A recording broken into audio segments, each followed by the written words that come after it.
Welcome, everybody, Substackers. It's Mm. so good to be back. There's been a little bit of a pause, and I have a really wonderful guest today, Roxanne Peterson from the Greater Seattle area. And Roxanne and I actually know each other through the Hakomi Educational Network over many years, and we're colleagues. And welcome, Roxanne. Thanks, Hugh. It's great to be here with you. Uh, well, we're really privileged to have your presence because I remember the first time I met you, you do have a presence which Mm. is both very calm and fluid, but at the same time, there's a lot of substance there, a nice combination of qualities. And I know that that goes into your work as well as Mm. your interpersonal relationships and friendships. And so, well, I'm always interested how people choose or are led to become psychotherapists or healers in a broader sense. Is there anything about that journey that you'd like to share? Um, I'd like to say a few words about why I was drawn to Hakomi, Great. and that has everything to do with Ron Kurtz's development of the practice of loving presence. Yes. And before I knew about Hakomi, I had studied with a teacher, a wise, very wise teacher, and those in the group would ask, what are we here on earth for anyway? And his response was, we're here to love ourselves into existence. Mhm. Beautiful. So when I came across Hakomi and loving presence specifically, I realized that the practice of loving presence was a way to help us move in that direction, Mhm. even though we would typically be doing the practice so that we would be sitting in quote unquote loving presence with another person. I realized that if we're going to do that, it's inevitable that we would be um, turning the light toward ourselves and that we would be sitting with ourselves in loving presence eventually. Exactly. And that's one of the things about the Hakomi method that I love is there's a kind of equality uh, between or among the therapist and the clients. Yeah. Um, it's been said that if someone entered a long, narrow room and way down at the other end there was a therapist and a client doing Hakomi, it would be hard to discern which one is the therapist and which one is the client because there's this beautiful symmetry back and forth. And Yeah. ideally, both are in mindfulness and in loving presence, which is a principle, I guess, that emerged with Ron's refinement of the Hakomi method. Yeah. And he once said that all of the other five principles really rest on the table or the bedrock of loving presence. Yeah. Loving the world into existence, was that the phrase? Loving ourselves. Ourselves, loving ourselves into existence. Ooh, very rich. Yeah. Yeah. Mm. Uh-huh. So I think of it as either way, as if the therapist is able to grow that quality, then automatically it's going to help the client to come into the room, so to speak, Yeah. and vice versa. Like originally, I thought, okay, we learn how to practice loving presence so that we can help the client, and but it's a mutual interpersonal journey, really, to develop and cultivate and practice loving presence. And it's not that complicated either. Um, I I think of it operationally as um, choosing consciously to look for what I appreciate in the other. Mhm. You Mhm. look for what inspires me in the other, regardless of what they're talking about. Yes. There's always going to be one thing at least that we can admire or something that delights us. Maybe they have nice teeth. I mean, it could be the last resort, but there's something that can cause us to say, oh, isn't that beautiful Yeah. to You have know, that? even with situations that are arduous, like someone's maybe talking about their their dear cat who died, um, there can be Yeah. uh, a deep inspiration for how deeply they cared Yeah. about this friend. Yes. Yes. Exactly. And it's something that we can appreciate, acknowledge, and be grateful for its presence. Yeah. Yeah. Mhm. Right. So, now the way that you practice Hakome, I know you're very involved with a tightly knit community of professionals, practitioners, and teachers, some of whom I've met in Seattle and the surrounding areas. And um, there's been a Hakome community there for some years, decades even. Yeah. Would you like to share with our listeners and viewers a little bit about that? Well, we call ourselves the Seattle Hakomi Education Network, Yeah. and uh, we have three levels of training that we do. And the first level we call level one, and we do the personhood series there, which is something that Ron Kurtz co-created with other trainers, a Yeah. series of four workshops. And one of them is quieting the mind, which is all about mindfulness.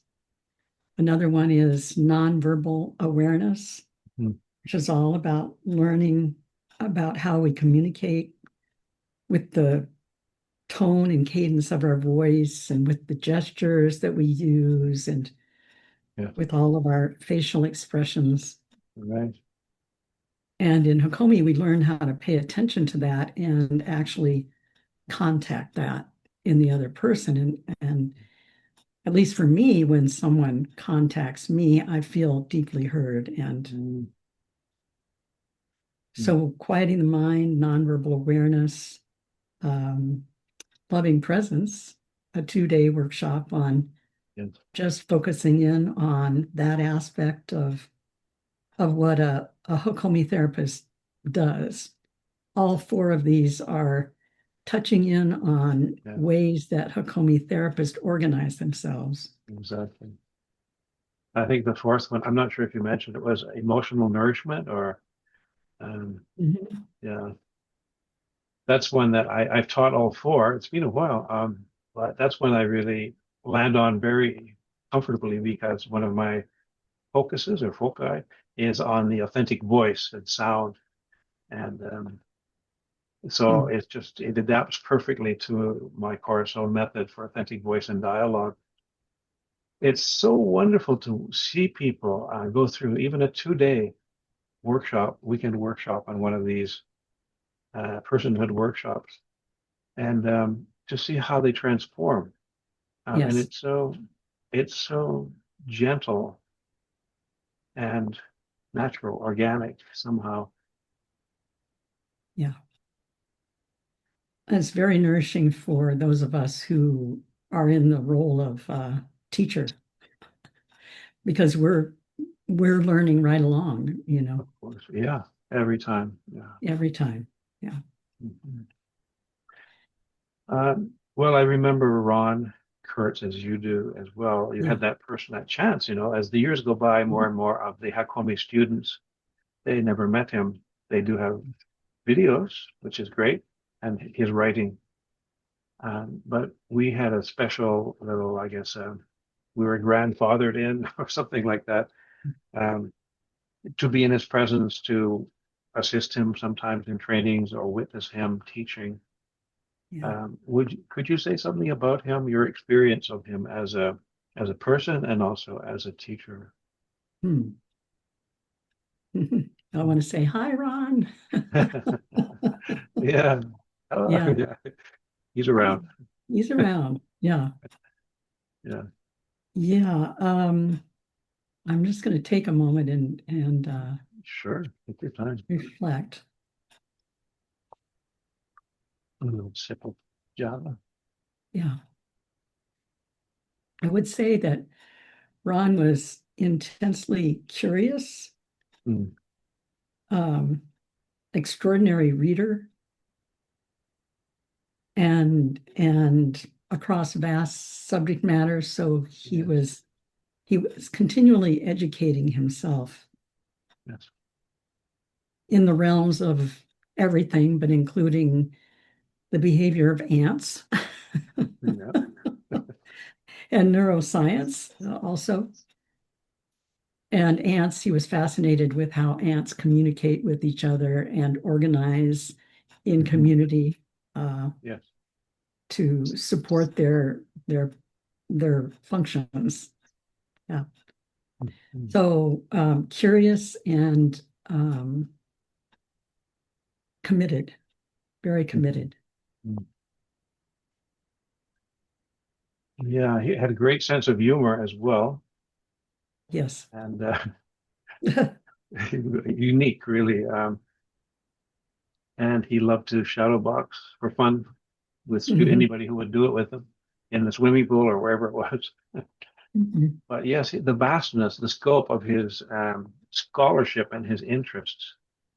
He put together a bit of a reading list for us once in books that he had read and had inspired him, and he was continually weaving into the work uh, systems theory, neuroscience, as you said, Eastern philosophy, Buddhism, Taoism, and he was always scratching at the frontiers of knowledge and research. Yeah. Well And said. yeah, yeah. Another thing he said, I grew up with my hands in the pockets of giants. Mhm. As another way of saying that he borrowed unapologetically, but on the contrary, he really created a kind of a synthesis which was so artful Yeah. because it included the best elements of all those traditions, with a great resonance also, I think, with the Native American or indigenous cultures as well as the Tibetan Buddhist, for example, and so on. It was a privilege, really. Wow. Mm. Yes, I agree. Yeah. Yeah. And I know that in Seattle, Dave and Carol, our colleagues with whom you work quite closely, they also had years of interaction. And Ron lived in Oregon for most of the time that we were associated with him, just down the road from where you are. Mhm.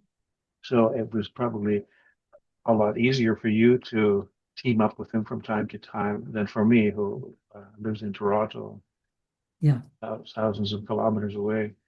Mm. So I'm curious about community in general. I'm a member of the Baha'i Mm. community, and just the concept of community in general, and it feels like more and more as we become sort of alienated and isolated for many reasons, the polarization in politics, technology, and so on. But there's a longing within so many people to have Mm. some kind of community. Yeah. So I've observed from afar your community there of Hakomi teachers, practitioners, and trainers, of which you are one, by the way, Yeah. right? A senior Yeah. trainer, yeah, with the Hakomi Educational Network.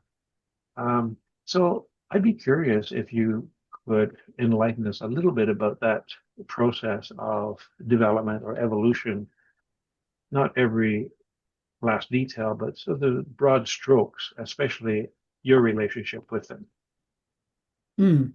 Dave and Carol and others Mhm. perhaps. Yeah.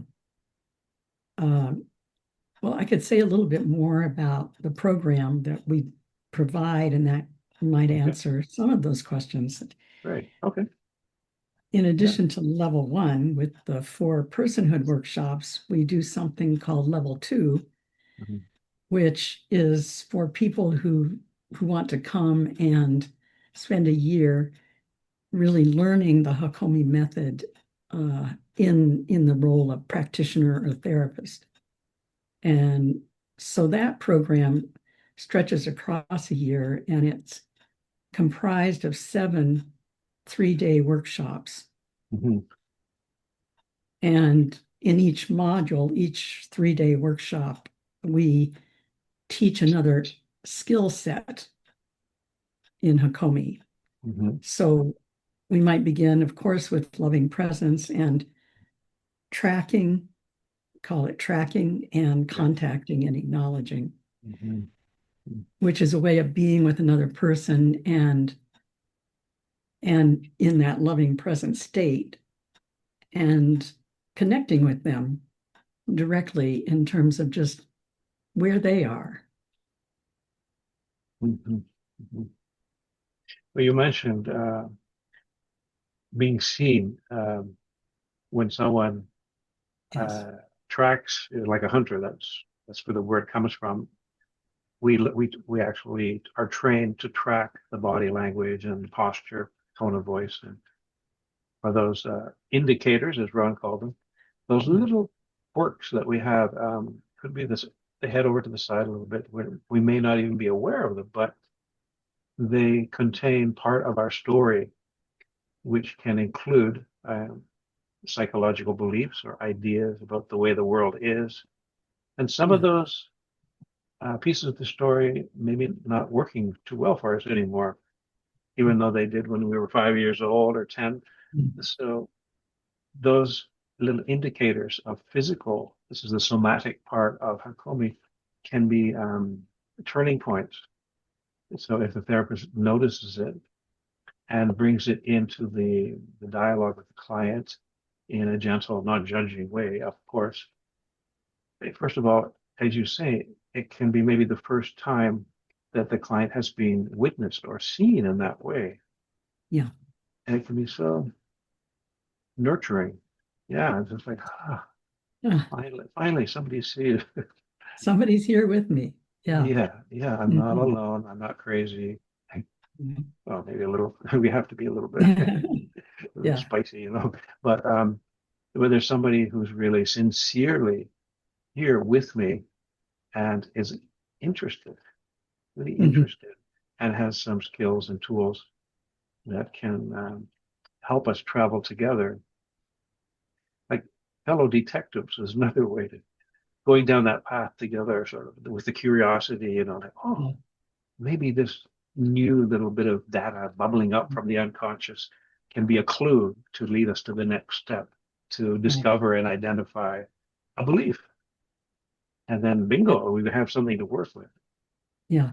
And A belief that might be limiting for us exactly. Yeah. now. Yeah. Yeah. Because some beliefs work just fine, but Yeah. some become real clunkers, and we just get so entrenched in it that we don't even realize we have them sometimes. Right. Yeah. Yeah. Um,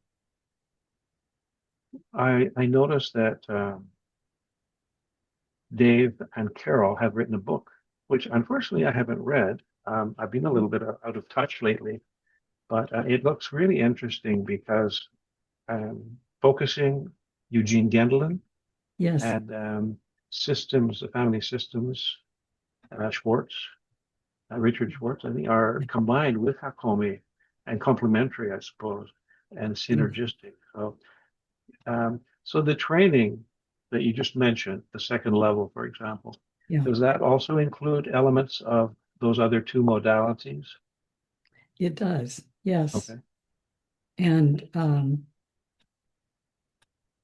in addition to tracking, the next skill set would be about your experimentation, which, as you know, Ron created the idea of these little explorations in mindfulness Yeah. that could help us see what's going on internally for ourselves. Mm-hmm. And often those experiments will bring up memories. Mm-hmm.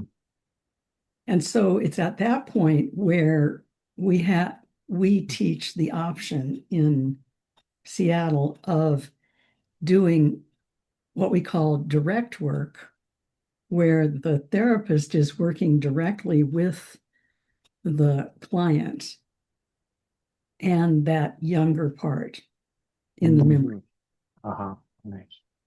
Yeah, that can be a magical interplay. Yes.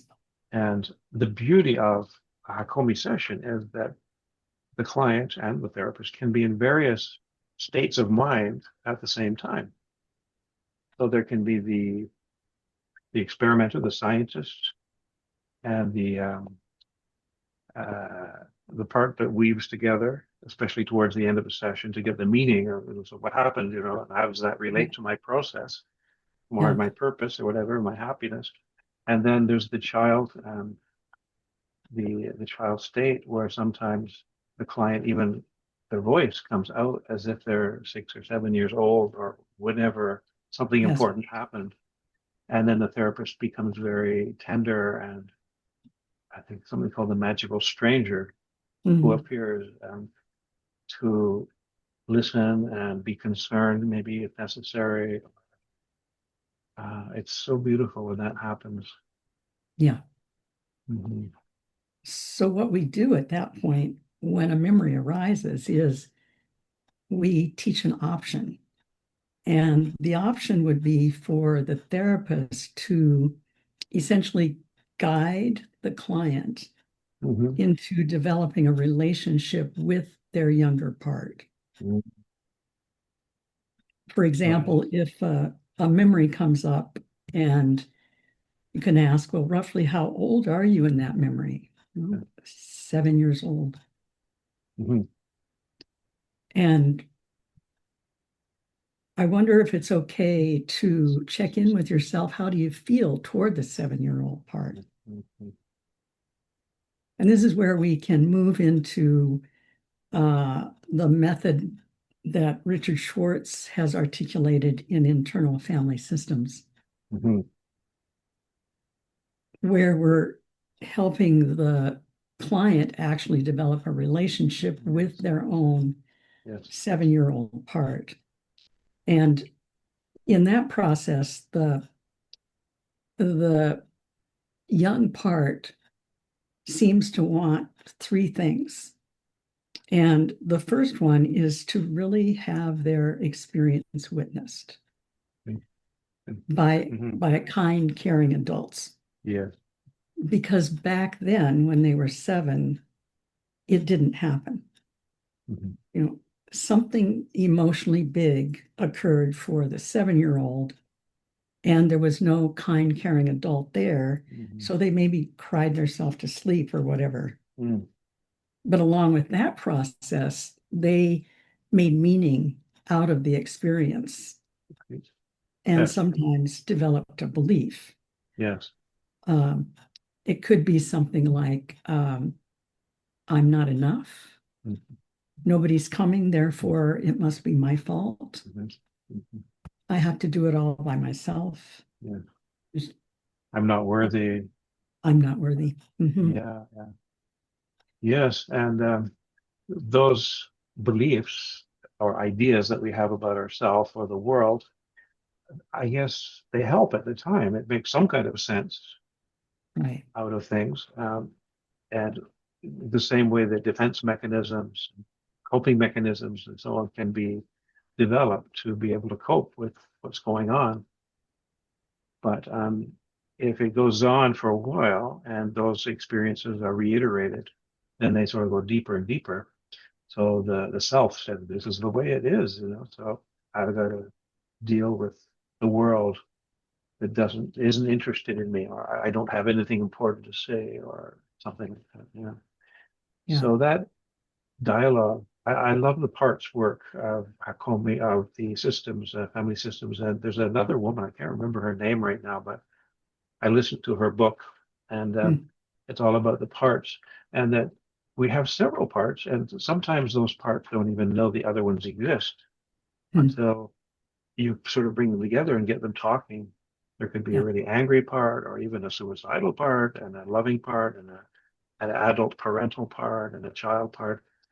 And if some of those parts are just all sitting in separate rooms and there's no inner dialogue, the Mm. person can be either very isolated or pulled in all different directions. So inviting everybody to sit down at the kitchen table, have a cup of tea and talk is that idea of um, bringing the parts together. And what you are alluding to is something we call the missing experience, Hmm. where most of us as children, there was something that was probably missing. It could have been safety or that attention, positive attention and understanding.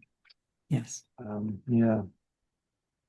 So there's a kind of an economy of uh, personal, psychological economy of detriment or poverty, really.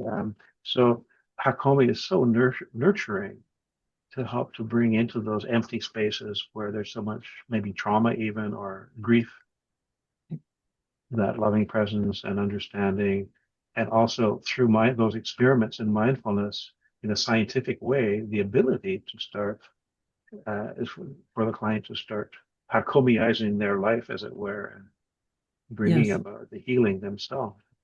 Yeah. And that's one of the reasons that I am drawn to, it's called the indirect method Okay. of working with the young part, because the therapist is helping the client work with the young part themselves directly. Yes. And, once that process happens a couple of times, the client knows the path. So they can begin to become a Hakomi therapist to their own younger Right. parts. Right. So they have a take-home tool in their toolkit. Uh, and I really appreciate that style of working. Mhm. It reminds me of in some religions. Recently, I was reading something from Christianity, somebody who came from a Christian background, and they said that in the story of Christ or Jesus, he came as a teacher to teach humanity, just like the Buddha did and the others. And then within that um, template, there's a part of it is the emancipation and empowerment of the individual believer, I suppose, to uh, to grow some of those divine qualities themselves, Yeah. so that we can, as you say, become our own teachers in a way to some extent, and our own healers. Yeah. And so it's like a release of creativity. There's a quotation from Mm. originally Islam, but Baha'u'llah quotes it. You think that you are a puny being while Mm. the whole universe, the vast universe, is unfolding within you. Hmm. Hmm. Yeah.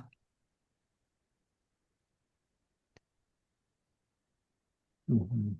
Mm. So in the integration or blending of family systems theory, that was called, and the like that felt sense, and the Gendlin focusing Yes. approach with Hakomi sort of as the default position or Mhm. the uniting modality. Um, how do those, because they're similar in some ways, they're somatic, they're mindfulness based, but each one has its own charms, Mm. correct? So how, in the way that you present them in your trainings, how do they blend or rub shoulders? Yes. Well, all three of those are what are called body-centered psychotherapies, which means what happens in the body is a central player in the process, and that we can turn our awareness internally to the body. And for example, if there's a feeling of sadness, Mm-hmm. there's a way we can invite the client from the part of them that's aware Yeah. of the sadness to see where that sadness is located mostly in their body. Mm-hmm. And And what that does is a couple of different things, but one of them is it, on some level, tells the client that the sadness that's right here now is not all of who I am. Mhm. Yeah, that's And right. so then from the aware part, we can send in a little message to the sadness and just acknowledge it. Like, Mhm. oh, I feel how sad you are right now. Yeah. And please show me, the client, show Mhm. me what it is that's got you so sad right now. Maybe you can show me with a memory or an image or a Yes. descriptive Yeah. word. Yeah. And so it's going back and forth between the energy in the body and creating a dialogue, essentially, where the energy that's in the body Mhm. of emotion has information in it. Mhm. And we can access that information. And that is really the healing movement. Mhm. Yes, I'm circling back again to that appreciation. Just in the tone of your voice when you were saying that about, maybe you can tell me. It was so sincere, and again, it brings up that reciprocal aspect of working together, collaboration. It's like the client and the therapist have a box of goodies, right? Yes. Which are beliefs and memories and the somatic indicators and the loving presence, which sort of makes it all safe and nurturing. And it's like, okay.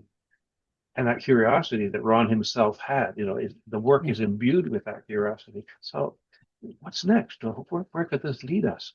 And rather than the therapist being the expert and looking down and the client Yes. says, well, I think this is what we're going to do. I bet you've Yeah. half figured out. So Mhm. that's where that kind of sharing democratic plane comes in. And one of the superpowers of mindfulness, as you said, is whether it's sadness or anger, people become so identified with the emotion Yeah. and they say, I'm just an angry guy. But the part that's being mindful, that's witnessing, it's not angry. Right. So, aha. Sometimes people don't realize that, but yeah, there's a little part of me that's the watcher, that's Mhm. recording this, that's witnessing it, that's not angry.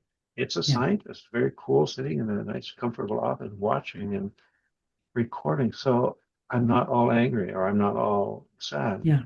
And that can be, whew, at least there's a way out. Yeah. Yeah. Now, that state of mind that can be in relationship with what's going on inside. Yeah. Um, Richard Schwartz would say his clients taught him that we all have access to that particular state of mind. Mhm. And he called it our capital S self. Yeah. And he said he called it that because that's what the clients called it. Mm. And that was they would be telling him about various parts of themselves. And Right. then every once in a while, there would be a state of being a part that was compassionate toward what's going on in here, uh, curious even about what's going on in there. Um, a great question, for example, is there a part of you, any part of you that's curious about this 7-year-old? Is there any part of you that cares about the 7-year-old? And when we elicit that aspect of our consciousness, we're in this state that Schwartz calls the self, which he articulated with 8 C words, descriptive qualities of this state of being. And I'll see if I can remember them. Okay. Great. Compassion. Mm. Again, this is toward the self, Yes. what's going on in here. Curiosity. There's often a clarity that arises, and there's a creativity that comes. Often, when we're in this state and we're developing a relationship with our younger parts, and there's been this kind of challenge, there'll be options for how to relate in the situation that come into our awareness as a result of being in this state of mind, state of being. Mhm. So curiosity, caring, compassion, clarity. There's a desire internally to connect. Mhm. So there's a connectedness that wants to happen. Mhm. So that capital S self is like the more mature, evolved, conscious self, responsible perhaps. In a Hakomi session, what might we call that, or how would that be identified? Um, well, I'm just thinking about that. Mm. Thinking about Ron Kurtz and the Hakomi method Yeah. and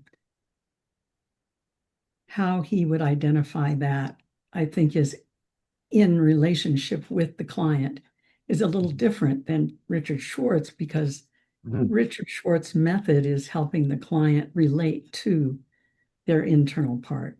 Right. Mhm. Yeah. Mhm. And the word self, does that Schwartz uses has some baggage with it, because Buddhists, they Yeah, say there's no self, no self. that's right. And then some spiritual traditions talk about the small self and the big self, meaning like the soul, maybe even as the big one, Mhm. the Yeah. higher self, and then the lower is the personality or the ego. Yeah. Yeah, so there's a whole spectrum there of who are we? Yeah. But this particular state that Schwartz is referring to, it's like I can feel it inside myself when I'm there. Yeah. And of course, when I'm not there, also, typically what'll happen is there'll be a part of me that's self-critical, Hmm. but I can also identify that internally and Hmm. make a choice if that's Yeah. the road I want to go Yeah. down or not. Yeah. So I grew up in a family where there was a fair bit of criticism. Um, I love my parents, they're long deceased, but something that I've had to deal with over the years. So if you had someone like me, or at least we're working on that issue um, in a Hakomi session, or bringing in some of Schwartz's work or the focusing, how might you start or proceed if that was really a limiting, debilitating aspect of the person's experience, Yeah. self-criticism, which had been internalized, of course. Yeah. Well, typically what I might say is, oh, that sounds like a self-critical part. Mhm. And the person will often say, well, yeah, it is. Yeah. Mhm. And then the next inquiry can be, I wonder if you would consider sending in a message to the self-critical part and just ask it what it's most afraid might happen if it doesn't come in and beat you up like that. Mm. Uh, that's a quite deep, nuanced question. Yes, and it's interesting what comes back in response to that, and it's often something like, I'll beat you up first, so you know you won't be beat up by other people. I'll beat you up first. Mhm. Mhm. I mean, that's one Yes, rationale the one critic rack. had. Yeah, Yeah. there could be several. Yes, I'm indeed. just thinking in my own case. Maybe one of the rationales is if I'm beating myself up, I don't want to do it, but I do. I still do. It's a work in progress. I catch myself, red-handed. Oh, happening at Yeah. least. But one of the rationales might be, well, if I criticize myself, then I can feel bad, or I can believe that I'm not capable enough to really be good at what I do, or whether it's a relationship or my career or whatever. So I have an excuse. I'm crippled. Yeah. I'm so you don't blame me. It's in a way, it's trying to reduce the criticism Right. by taking it over myself. Exactly. Yeah. Yeah, it's Yeah, complicated. Wow, how our minds work. can be, can be, yeah. Wow. Mhm. Mhm. By the way, I want to both compliment you on your background. It's so beautiful with Mhm. the golden Buddha and that back of your chair there, and also apologize for my very humble and rustic. I'm staying in a little cabin up north, Oh, so it's not very pleasing to the eye, perhaps, but it's close to nature and Lake Huron and the yeah. stream right beside. Well, But yeah, congratulations. thank you. Yeah, being in the little cabin near Lake Huron sounds pretty sweet. Oh, I'm so fortunate. Yeah. And the people who own it, they knew my grandparents who had a farm just 1 kilometer away. And Really? my mother used to walk over the bridge of the stream right beside the Wow. cabin and to her one-room schoolhouse. Wow. Yeah, So you're in the realm of your ancestors. very much so. Mm. There's a little cemetery 100 meters up the road, and I have 7 or 9 ancestors buried there. And Hmm. when I'm here every August, memories keep coming back. It's really an opportunity to Huh. call upon maybe the spirits of the ancestors too for guidance and Yeah. communion, ancestral healing. Yes. Yeah, Wow. nice. That's Well, rich. it is rich. Yeah, and it's so nice to. This is actually, I haven't done any of these, even blogs or interviews since I've been up here. So you're the Okay. first one in this sacred place. Yeah. Uh, well, I just love dialoguing with you. You're inspiring, and um, your relationship with Hakomi, from what I gather, is so continuous. And you have a practice, private practice Mhm. in Seattle. What's the name of your community again? South of Seattle, right? Oh, where I live. Yeah, Yes, I live in um, from the Seattle Tacoma Airport. right. I live about an hour south, Oh, and okay. you know how large towns like Toronto have all these Yeah, communities that are sure. Satellite and they satellite. grow Yeah, into, yeah, yeah. It's a satellite something like community that. called Stillicum, Oh, right. Okay. Yeah, I and did look it up on the map once. Yeah. yeah, it's interesting. It's a Native American um, tribe essentially, and the word means little pink flowers.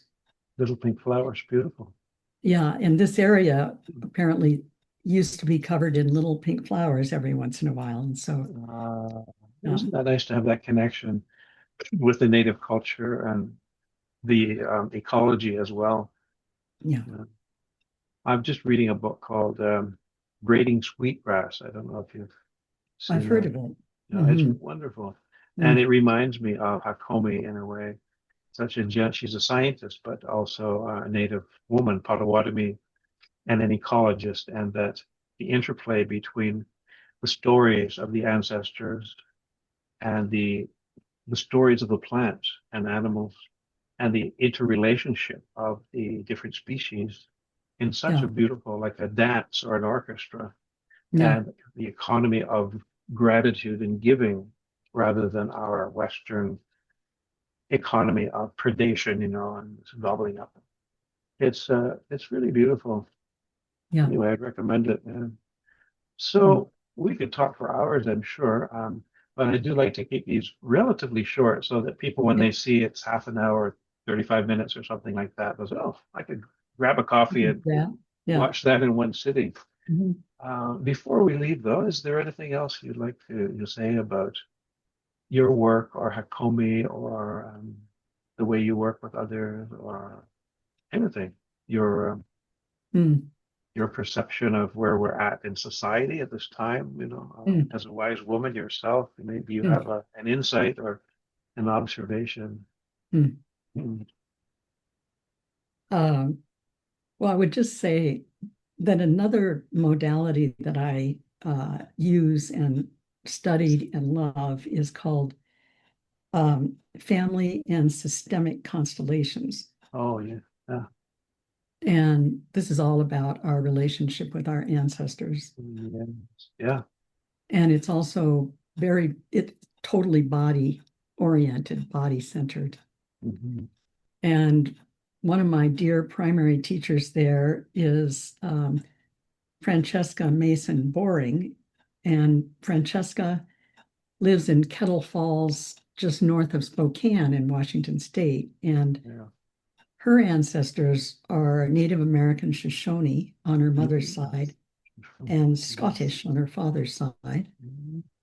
But what she teaches in terms of constellations is through the lens of her Native American grandmothers. And she teaches something called nature constellations, in addition to family and systemic constellations, nature constellations. And so Yeah. I'm just remembering one practice that I love, and that is to go outside. You're in a pair, a dyad, and one person is going to be the seeker, and the other one is going to represent your teacher. And so the idea is, if I'm the seeker and my teacher comes along, I go outside into nature and I just walk around and look around. And then until my eye and my body comes to something aspect of nature Mm. that is calling to me. Yes. And then when I've identified that, I can turn to my teacher representative and I can say to this person, would you be willing to represent Mm. those reeds in the water over there?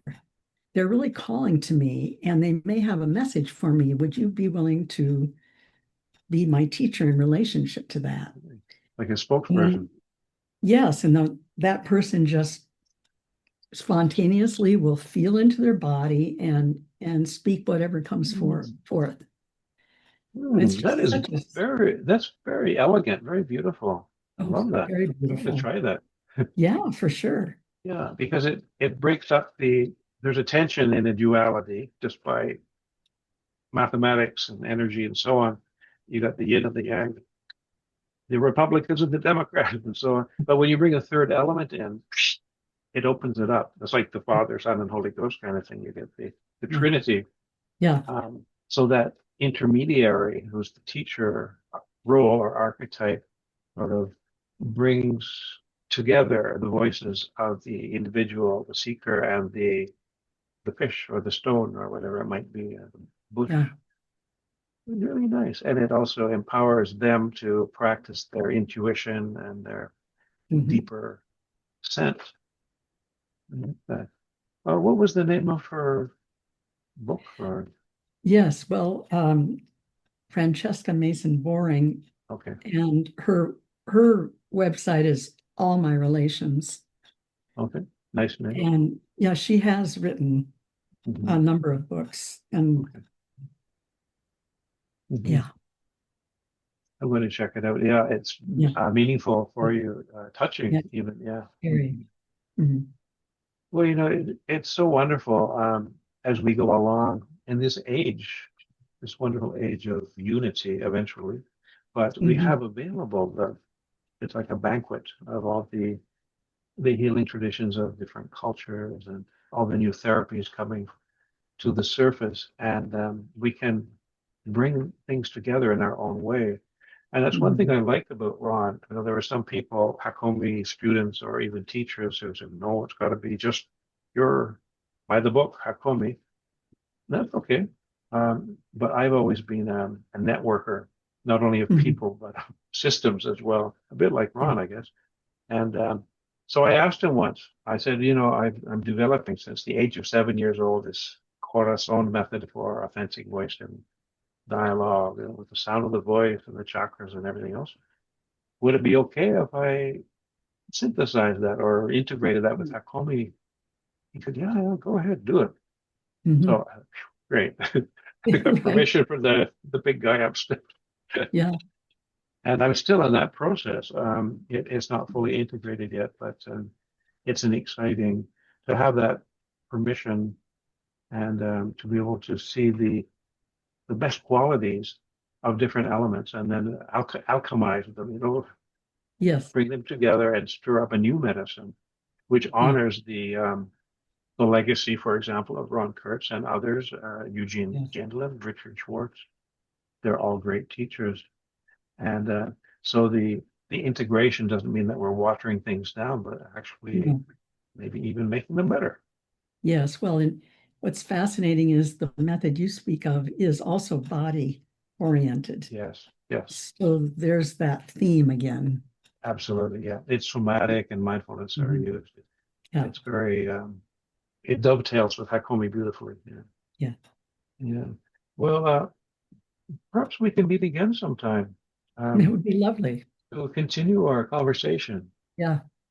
It feels like we've given a little bit of a sense of you and Mhm. your team and Hakomi and Ron Kurtz and probably people that have heard a little bit about Hakomi or even been introduced for the first time. They would be maybe interested and attracted to learn a bit more. Yeah. So I'll definitely put you. Yeah, Great. thank you so much, Roxanne. Thank you. And yeah, it's been wonderful. It's a real treat. It's So good to be in relationship again, Hugh. absolutely. Perhaps I know we do share pictures once in a while on Facebook, and you are a great Mhm. photographer, by the way. I enjoy Yes, my cell phone, with nature, flowers, etc. you have an eye. I mean, a lot of people take pictures of the river and the mountain and the flowers, but yours are really artistic. Mm, thank you for that acknowledgement. That feels good. Yeah, oh yeah, you're right at Mm. top of the line there. Okay. They always catch my eye if I'm on Facebook. I don't even know it's you, but whoa, there's a good one. Who's that? Ah, Roxanne, of course. It's good to know. Yeah. Good to know. All right. Bye for now. Bye for now. Thanks Have so a nice, much. yeah, you too. Cheerio. Okay.